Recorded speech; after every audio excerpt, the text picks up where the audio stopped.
Hello everyone, and welcome back to In the Greenhouse, our relaxing, laid-back question and answer series where you guys ask me questions in the comments and I provide those answers while we enjoy the beauty of Plant Tycoon, one of my all-time favorite games where we get to sit down, we get to catch bugs, we get to breed different plants, we get to sell them, try to improve our nursery, and we actually have some really interesting seeds. I don't know exactly what I crossed, but we ended up crossing quite a few different plants, and I have some really fascinating seeds I don't think we've ever had before, like this white one, this white spotty one, and I'm gonna go ahead and plant it, and I have no idea what it's going to turn into, but we're gonna see like what it transforms into in a little bit here. And then we also have a whole bunch of seeds up here that we need to turn into plants so that we can go ahead and sell them. And then let's see, is this guy gonna be kind of healthy? Maybe. And then maybe we'll try, what about this guy? What's he gonna turn into? He's going to turn into a something. So we're going to try selling a few of these plants, catching a few bugs, and making room so that I can have some of these amazing seeds. Yeah, if the seeds sell for like 3 to 5, let's go ahead and try selling that. Then you know that they're worth a little bit. Okay, I'm going to risk selling one of these ones. So these two are probably the rarer plants that we want to try to get the seeds from. There we go. And I just caught a butterfly. Huzzah! But let's see if we can clear up some room to grow some more plants by selling these old guys. They've already been used to collect as many seeds as we can, and we've already used them to pollinate a few other plants, so they're good to go. But yes, there's the mechanics behind Plant Tycoon, our actual plant mishmash breeding. I'm really excited to see what that little mysterious white seed with the bumps on it turns into. That'll be quite fun. But yes, so we are still moving. The days are ticking down. There's only about a full day left, one full day left before we will be headed out of North Carolina and going up to Michigan. And that's so surreal to think about. I can't believe I'm not going to look out the window and see the trees that I see anymore. And I think it's going to take a little while. It's probably going to take a couple months before I feel like our adventure to Michigan is an actual move and not just another little vacation that Chips and I are taking together. So it's going to be very interesting seeing how quickly the transition is from realizing that we're not on vacation, this isn't temporary, and this is our new home. And I really hope I can put down my roots pretty solidly and do lots of vlogging with you guys and lots of talks. Yes! All right, that little guy already sold. Let's sit here and see if my little beautiful daisy fern, one of my all-time favorite little flower pieces, will sell too. But yeah, I have lots of plans for keeping busy after we move, because I think going on lots and lots of walks, and I think going and vlogging a lot of things and sharing my new experiences and filling up my joy journal, it's really going to help me settle into the move. And I mean, geez, it's been years. I know I talk about it again and again, but clearly, I mean, the move is on my mind since it's something I'm going through right now. And it's been years since I've been somewhere that I can be confident that I'm going to be in that same city for more than a year. And we're going to be at least in Ann Arbor for at least 5, 6, maybe potentially up to 7 years if Chips ends up doing a Fulbright and we travel for a year for that. So yeah, just the idea of having somewhere to call home that's like a city for that long, it's really exciting. It's really exciting. And I just wonder what it's going to be that makes me feel like I'm really putting roots down there, especially because we'll still be renting. It's not like we're going to be able to own a home for a long time. I've still got all that student debt to get rid of first. But anyway, on the note of traveling and putting down roots and figuring out like how to balance life and my adventures and the YouTube channels with all of the stuff we do, I have a question from David here. And David asks, will you stop YouTubing once you move to Taiwan? And a few people answered this to kind of help David out, but we are not moving to Taiwan.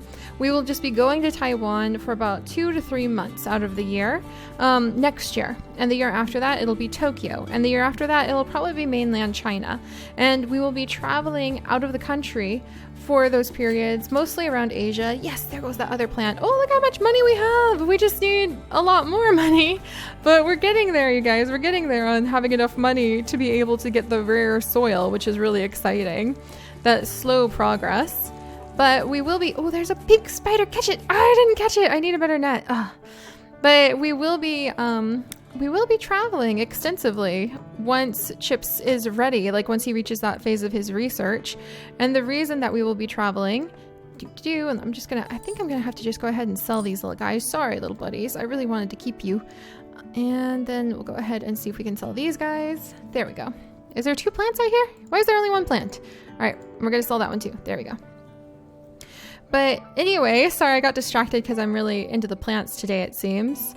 We aren't moving to Taiwan. We aren't moving to Tokyo. We aren't moving to Asia. We're moving to Michigan. And Chips is a researcher. He's an academic who's going to become a historian. And so we need to travel to the source documents that he needs to research. And those are in Asia. And we'll spend probably 2 to 3 months of the year, each year, traveling to Asia or possibly Germany, since actually Germany has one of the best sources of Chinese gazetteers in the world. And that's one of the main things he studies. So we may be traveling to Germany, but most likely to Asia. And when I go there, I am not going to be stopping YouTube. We are specifically trying to pick places such as Tokyo and Taiwan where I know I'll still be able to upload videos. In mainland China, that's a little bit trickier. I don't know if I'd be able to upload videos in mainland China because YouTube is technically blocked. It's banned in China right now. And by the time we go to China in 3 years, then the legal policies that are currently moving through their political system may change, and we may have access, especially as academic travelers, to YouTube in China. But I need to think about those things because I'm not going to stop making videos for like 3 years out of the month, or 3 months out of the year. Not 3 years, oh gosh. I'm not going to stop making videos for 3 months out of the year every year when we go traveling. I'm going to be saving up and buying a really nice gaming laptop so I can still do the games, and I'm also going to be editing the vlog videos and providing a lot of vlogs for you guys on the vlog channel and specimen spotlights and adventure vlogs on the main channel, because my goal, Chips is going so that he can research all of the things he can find in the libraries, and I'm going because I want to be with Chips, but also so I can study the plants and animals and natural places of beauty that are around the world, and also to experience different cultures and be able to share all of that with you guys. So that's why I'm not going to be stopping YouTube. You guys, YouTube and my channels are just an extension of my life. They're like part of who I am, part of the core of who I am.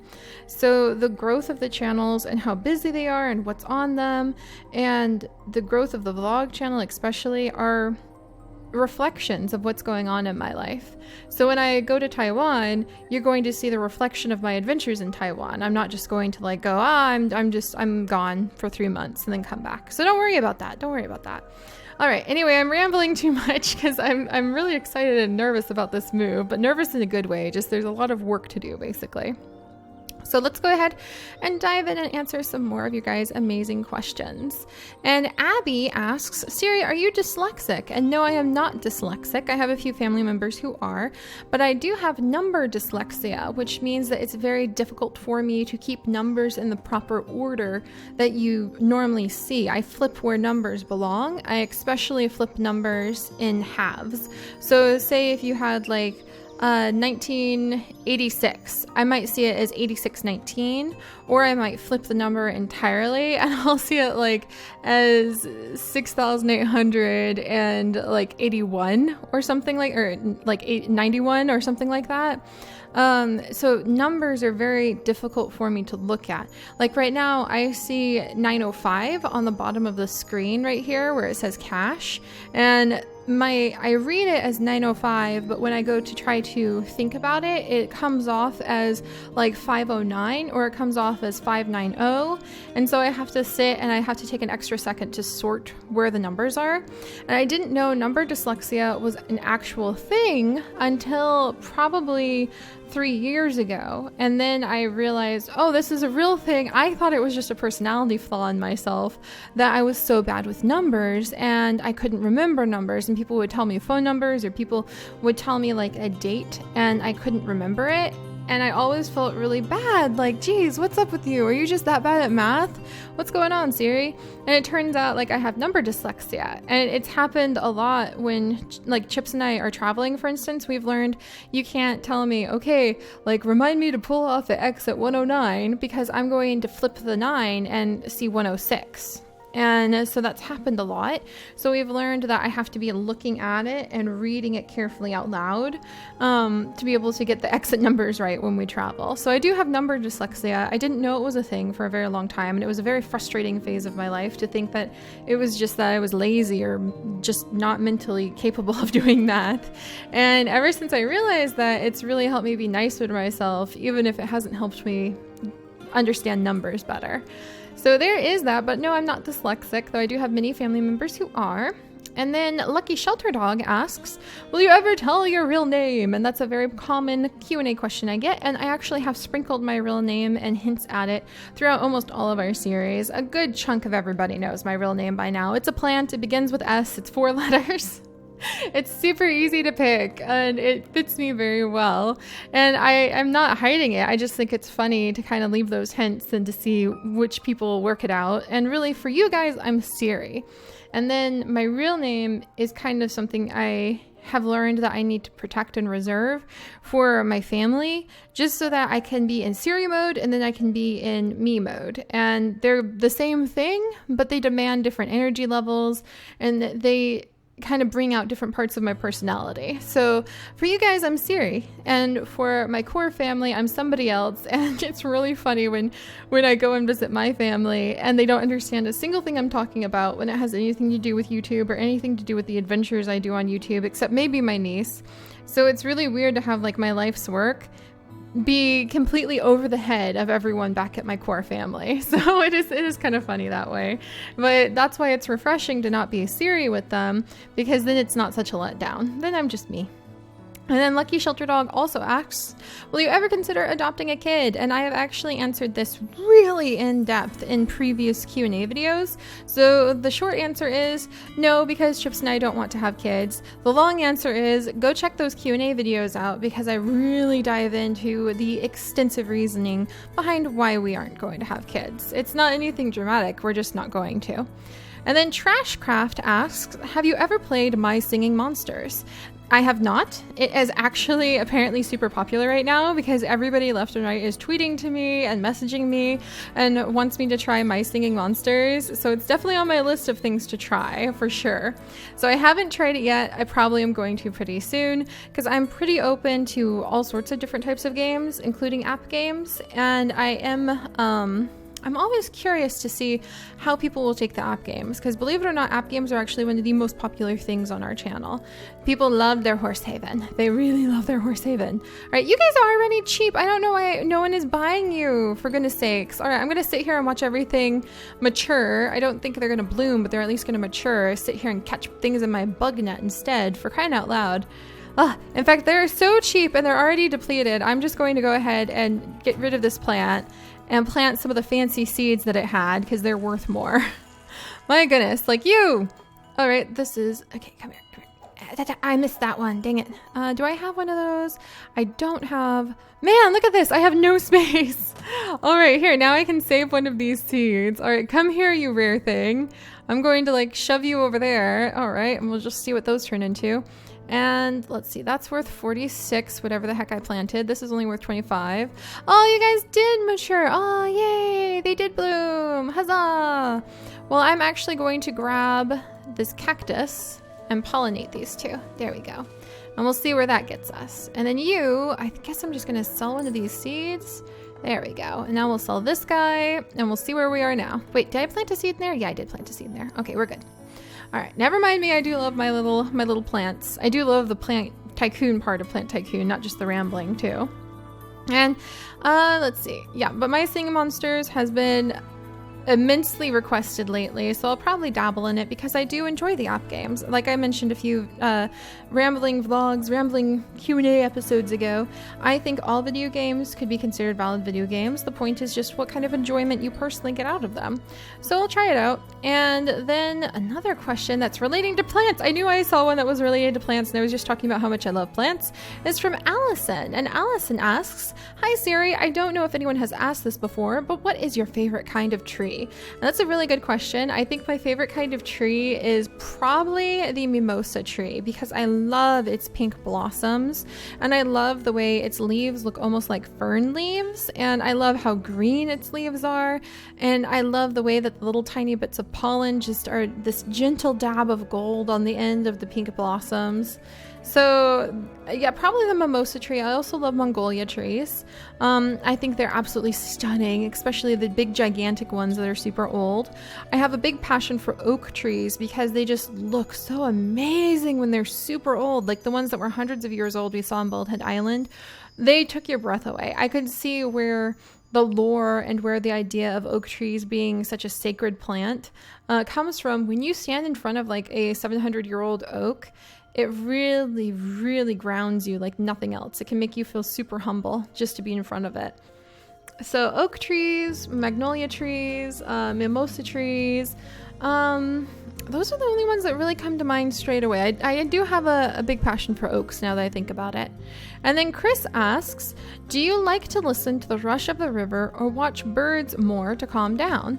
And I think I like watching birds more because I really love birds and their movements are so interesting that even if my mind is feeling super anxious or ruminating about things that I need to learn to let go instead of ruminate about, watching birds keeps you really engaged because they have interesting little motions, they have interesting movements, they're inquisitive and curious, they're fast, they might do a whole bunch of different things in a flurry of quick movements, and so they're very interesting. So I think I like those bursts of activity that birds do, and the way that they can also just be relaxing or preening, and I find that very soothing. But that is very diverse. Like there's a lot of variety in their movement compared to the rushing of a river, which is very gorgeous and it's very predictable. And I could see how people would feel calmer looking at that because it doesn't really change the rush of a river. It just continues at the same flow. And I used to find that very calming. And if I need to clear my mind, looking at a rushing river is better. And if I just need to kind of wiggle off some anxiety or refocus my mind in a different direction, watching birds is better. But I actually do watch things like that on like the explore.org live cams. I watch a lot of those, like watching the kittens play helps get me inspired for the Warrior Cat series. I watch all of those things just to give myself that sense of movement and nature, and I really find them very refreshing. So if you ever feel like you're sort of just stuck somehow and you're not really sure how to wiggle out of the little kind of slump you're in, I highly recommend watching some videos of flowers blooming, or watching videos of the ocean, or watching videos of birds moving around, because that sense of like natural movement, especially if you get up and move too, can really, really help get you out of that funk. So, Science Pup also asks, Seri, do you watch anime? Yes, I do. I watch quite a bit of it. I haven't in a long time because I work a lot. What was the last anime I just watched? Erased, I think, was the last one that I watched, and I was like totally focused on every episode and I couldn't look away. I have noticed that I prefer reading manga more than watching anime because now that I make videos, I can see things in episodes that I didn't used to be able to see. It's kind of like how taking a screenwriting class back in college destroyed watching movies for me, because after you learn kind of the tricks of the trade, if you're really into something, like you're really, really, really into making anime, for instance, then that's really fun because now you can take apart an anime and you can be like, oh, I see where they put like this action sequence here. I get why they did that opening. I see how they saved on their budget by doing this copied, pasted like background character. There's little things that you can see that are exciting for you because you're into understanding how it works. And if you understand how it works, but you're not excited about maybe participating in that, then it can really destroy a movie for you if you understand like the 3-point arc and you understand like where the pacing is, and suddenly you realize what's going to happen in the movie before like it actually happens, and it makes you bored. So for anime episodes, which are about 20 minutes a piece, the more I have been watching and the more I have been making my own kind of video content, the more I'm seeing why they paced things in a certain way or why they used this type of character. And for me, that sort of destroys some of the enjoyment of it instead of makes me feel more engaged. Whereas with books, understanding how a really good book can be written got me more engaged.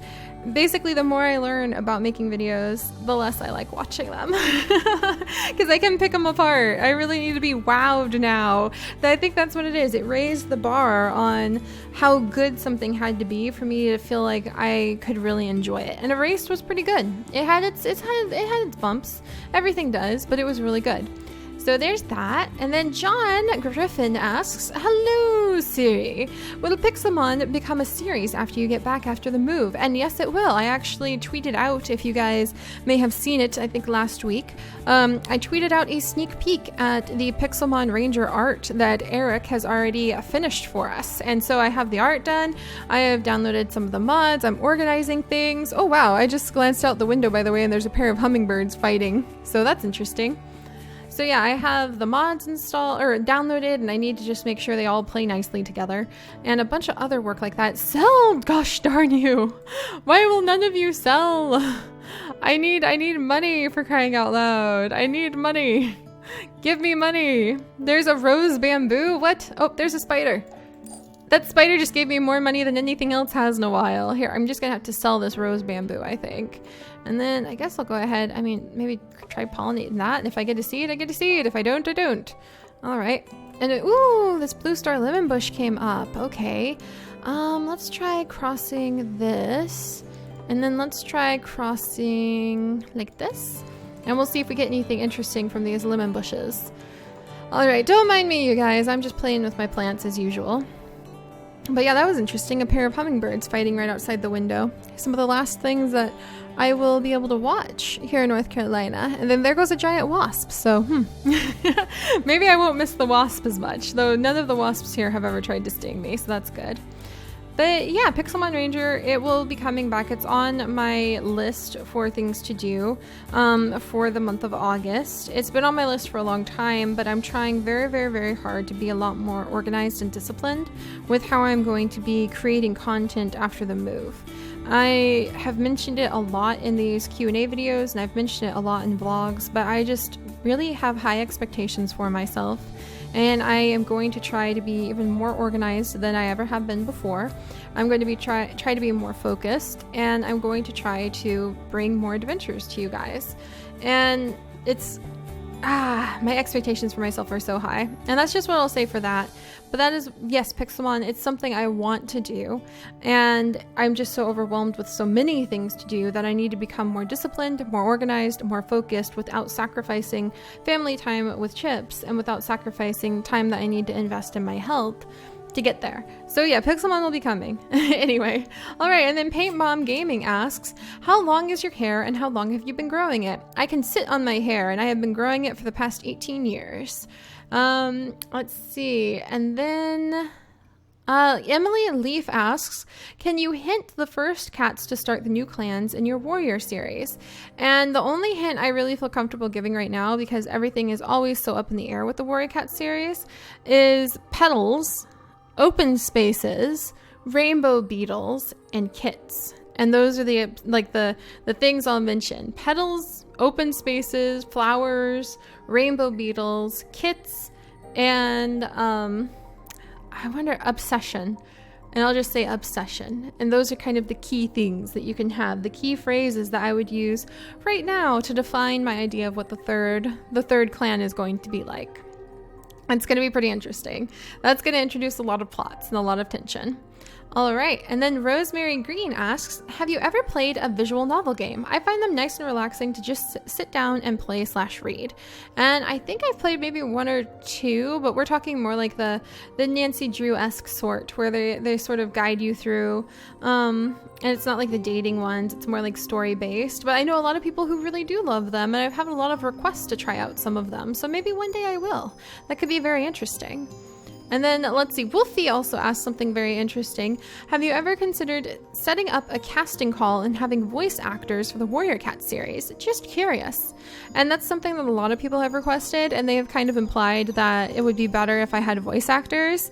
And I really appreciate that people want it to be like a really high quality series, but there's a few problems with that.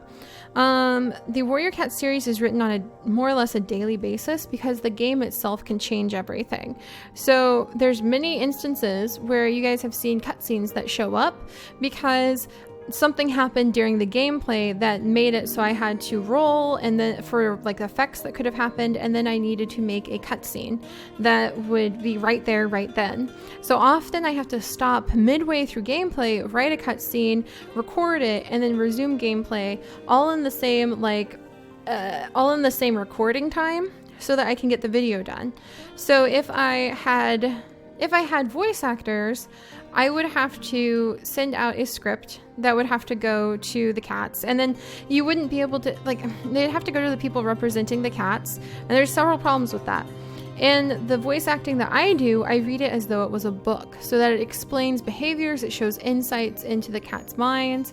If I sent it out to voice actors, they wouldn't be reading the parts that say something like, Crowfeather kneaded at the sand below his paws. They would just say, like, whatever Crowfeather's lines were. That's a bit of a problem because Sims 3 does not allow a lot of range of motion for those cats. So a huge part of understanding what's happening in the scene actually comes from the audio of me reading out what the motions, the postures, the expressions of those cats are.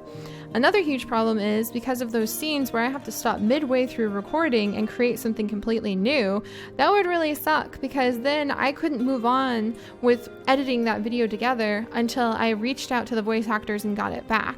And that would maybe take a week to 2 weeks of turnaround time. And then I would have to try to get them all to work together, collaborate with people. What if the audio quality isn't good? What happens if somebody decides they don't want to do it anymore and I have to switch voice actors? To me, it's just not worth the trouble. It's not worth the trouble, and it's not really relevant to the kind of series that I'm making. It's kind of like a lot of people think that any role-playing series has to have voice actors. Not really. That's more like a directional decision for that type of series, and that's not a direction I think our Sims 3 series really needs to go in or really could go in. All right, I'm going to go ahead and plant these. We're going to see what they're going to turn into. And I'm just going to go ahead and try to sell this. And apparently everybody was like, this is too expensive. It's beautiful. Look at the shade of this flower. I don't even know what they're talking about. Too expensive, my foot. All right, we've got some seeds popping up over there. This is an interesting little guy. I guess I'm going to have to sell this guy and pop him there. And we'll see if we can get any seeds from that. There we go. And this guy needs trimmed. So yeah, I understand where people are coming from because they want to see something that looks super, super professional, like say Minecraft Diaries and their roleplay episodes for everything that's out there on YouTube. I understand that, but that's a whole community of people behind one series, and I'm just me. And it would slow down production to below a snail's pace. A snail would be faster than producing the Warrior Cats videos. And they're already kind of on a simming hiatus right now because of the move and because of how hard it is to focus on the move. But if I had to slow down production time just for voice acting, I think I would have a bloody riot on my hands because people get really aggressive at me already about putting out episodes faster and putting them out in a certain way that they really prefer. And I've learned that the best way to keep people happy with them is to have the Warrior Cats episodes come out pretty frequently. People care about the frequency of them coming out more than anything else, I found. So anything that slows it way down, like having too many random generators I have to roll per episode, or making the episodes too long, or having voice actors, or any of those details, are things I can't afford to do. And I really don't think that it would be that much of an improvement of the quality of our Warrior Cat Sims 3 series to have voice actors because, again, it's Sims 3. You don't have a wide range of behavior, you don't have a wide range of motions or expressions on those cats. All of that is what I have to voice over and tell you guys about and provide that sense of immersion. So it is a little bit frustrating because I know a lot of people are very critical of how I do the Warrior Cat series because they're wanting it to be like a normal plot written. They want it to be like the roleplay series that are entirely pre-written and have a script that is I mean, those are series that are really awesome, but they're done. They're completed before you guys even get to see them because the script is written. They don't change day to day to day to day, and that's why they're able to have the stability to have voice actors and tighter plots. So it's kind of frustrating because I love my little random Warrior Cat series, and I can't make it the way that people are wanting with the role-playing parts of it. So oh well, I guess I need to think more about that. Basically, I'm gonna try out the new thing that I have planned for that series of doing like mini series and having a library that people can refer to see how the cats' personalities are and what their current stats are at, so they understand why a cat may be weaker because they got bit by a snake 3 episodes ago. So they can read all of that. I'm going to try laying it out more like that and seeing if that helps. But now I really am rambling and not making any sense, so I'm just going to stop now. Because I guess I'm a little frustrated. Not in a bad way, just in that I am trying my best. And when the point of what a certain series is, like the physical limitations, like the people who want me to do role-playing and Wolf Quest, and it's like, you guys, you literally can't shoot scenes the way that I do in Warrior Cats and Wolf Quest. The camera adaptations aren't there. It's impossible to do those kinds of scenes. It's just interesting. And you know what? It's just a good reminder to me that a lot of people are watching and very few people are actually on the flip side of creating this kind of content. So I can understand why it's kind of like the animes that we were talking about earlier. Because they aren't on the inside, because they aren't looking at how the pieces go together, they're not going to have an understanding of what limitations there are for me, the things that I just can't do. So they just kind of get frustrated. Now I'm really rambling. So I had to stop and take a drink of water and tell myself, no, Siri, don't delete everything. There we go. So that was actually a very interestingly frustrated ramble. But I think you guys found a bit of a sore spot that I do have when it comes to my series, because I do work really hard on them and I always want to improve on them. And you know what? When people just don't understand that, hey, this series is limited like this because it actually physically can't be the way you want it to be, then I'm just gonna have to throw my hands up in the air and focus on creating the content that I really love and just offering it up to you guys and leaving it there. So that's what I'll do. All right, I'm gonna make everything a little cheaper because everybody's cheapskates. Ooh, look, we got another one of these guys again. I think it's gonna turn into like this rare oak thing again. That's gonna die again. Oh my goodness. And I'll see how many of these I can sell. Oh gosh, I need more of these seeds for the cactuses. I don't have like a single cactus seed. Are you kidding me? All right, I've got 1 cactus seed. Now I have 2 cactus seeds and I'll just sell these ones. But yeah, so I'm done, you guys. I managed to get myself up into a little tizzy, and I'll leave that there. It's the first time I'm ever going to leave a tizzy that I've had in a video. But I think it's important to see that there's a lot of technical stuff that goes on behind a lot of series that unless you're in there and making it yourself, I can understand how you would feel frustrated and like, hey, this person just isn't trying, or hey, this person just isn't listening to like the suggestion I have to make things better. And my recommendation is, if you're really kind of getting in a tizzy, and I've had people get super aggressive, I've had people send me emails about how much they hate my series now, about how I've ruined everything. I get a lot of nastiness as well. And you have to learn how to just pick it all up and go, this person really sincerely doesn't even understand the way everything works. Like, they don't understand the technical aspects of it. They don't understand all of the work that goes into it. They want something that I just can't seem to give them, and I'm just gonna have to let it go. So there's another not so sweet, not so fun behind the scenes insight into what it's like to be a YouTuber. And don't forget, the whole point, the overarching point to that though, is to always hold tight onto the thing that makes you happy, and the thing that you feel you can trust in your gut is the best way to do something, and just move forward with that. And that's the policy I have for how I man my channel now, because there's probably a million ways I could be doing it better, a million ways I could be doing things right, in quotation marks. And when I finish the move, like I have mentioned, I want to be that Seri. I have high expectations to myself, but being Seri and managing my channel in the way I want to, in the way that I feel is right for me, is only going to make 100% sense to just myself. There's always going to be dozens, hundreds and hundreds, thousands and thousands of opinions on how I could be doing things better, how I could be putting out different series better, how I could be making my videos different and better. And that's true for anything you do in life. Everyone is going to have opinions of things you could be doing better if it was them, or if what they should think you should be doing better. You can be successful and someone is still going to tell you you could be doing something better. You could be trying to kind of figure things out on your own and wiggle through life in a certain way, and someone's going to have lots of opinions about things that they think could make your life better or your behavior better that actually wouldn't if you followed through with them. So you really have to just learn to build your confidence in yourself and be able to trust your gut. And that's kind of what I'm trying to explain with how I am not going to have voiceovers for the Warrior Cat series. I have to just trust my gut. And sometimes you can't take the time to justify your gut feelings to somebody, and I'm just going to have to be content with that.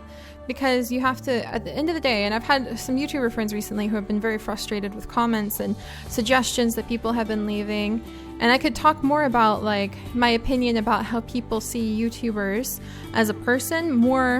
People see YouTubers, I believe, the majority of a young audience sees a YouTuber not as a person, but as an app game that they can turn on. And that is why they get so frustrated with their YouTubers, is because they have a very specific desire from their app game YouTuber. And when they press the button and their app game YouTuber doesn't produce the desire, like the results they wanted, then their app game YouTuber is broken. And they must now leave their very sometimes vile and aggressive opinions and comments in the comments section to let their app game YouTuber know why they're broken and what they need to do to be fixed, so that they can have their fix and they can have their game working the way they want.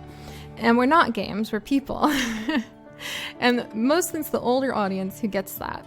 And I have a lot of friends lately who are also YouTubers who have been getting comments where everyone's telling them what to do or how to do things or what games to play or how they should manage their channel. Like when people leave comments on my Sims videos about how I need to change the Sims to look hot or like look cute instead of going with their personality, you're always going to have someone who tells you how to do something better.